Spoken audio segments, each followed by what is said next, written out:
Баршаңызға қайырлы күн, сіздермен Ақбала. Бүгін сіздерге Наполеон тортының ең керемет рецептімен бөлісетін боламын. Алдағы видеоларымды жіберіп алмас үшін каналыма тіркеліп қоңыраушаны баса кетіңіз.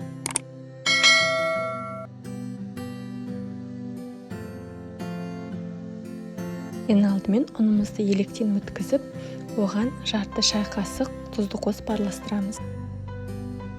Одан соң мұздатқыштан шыққан қатып тұрған майды қосатын боламыз. Оны толықтай жібіту міндетті емес, арасында майдың кішкене кесектері қалуы керек.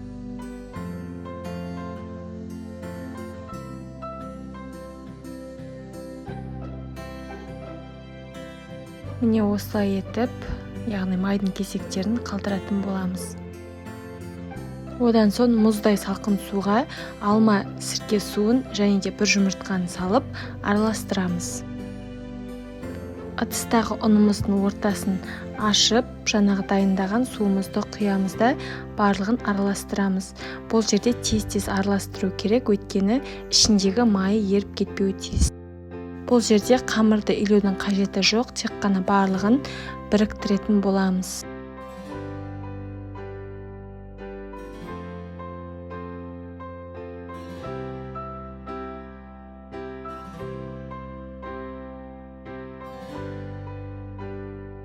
Бізде осындай өте жұмсақ қамыр шығуы тиіс. Осы қамырды өлшеп, 1/12 бөлікке бөлетін боламыз.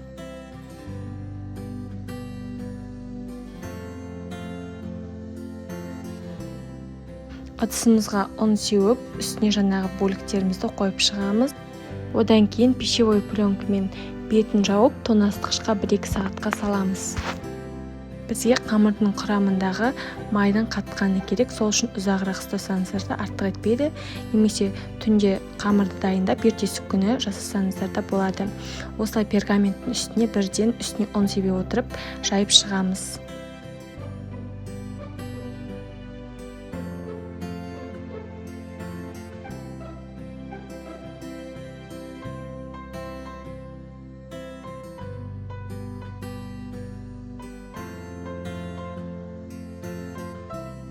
Қамырымызды жайып болғаннан кейін, оны шанышқымен кесіп шығамыз.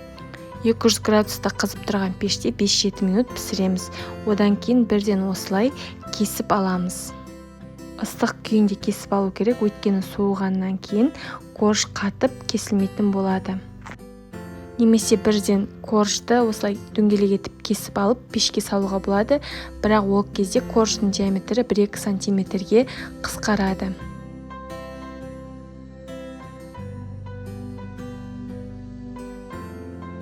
Одан кейін кремімізді дайындаймыз. Ол үшін бөлме температурасына жібіп тұрған сары майға қойылтылған сүтті қосып, екеуін жақсылап араластырамыз. Енді тортымызды жинаймыз. Коржымыз, яғни тортымыз жылжып кетпес үшін астына крем жағамыз. Осылай барлық коржымыздың арасына крем жаға отырып, орналастырып шығамыз.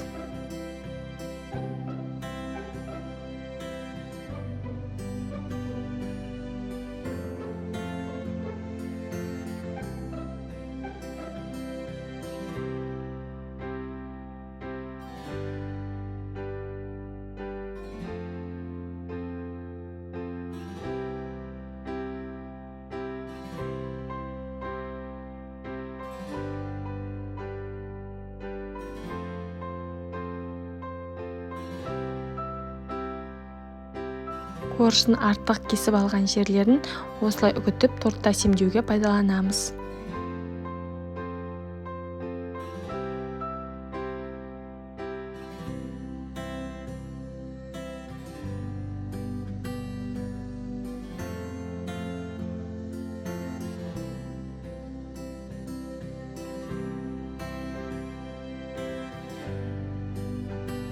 Өз қалауыңыз бойынша тортты түгелдей осындай үгітпесімен жауып тастасаңыз да болады, немесе осылай жеміс-жидектермен әсемдесеңіз де болады.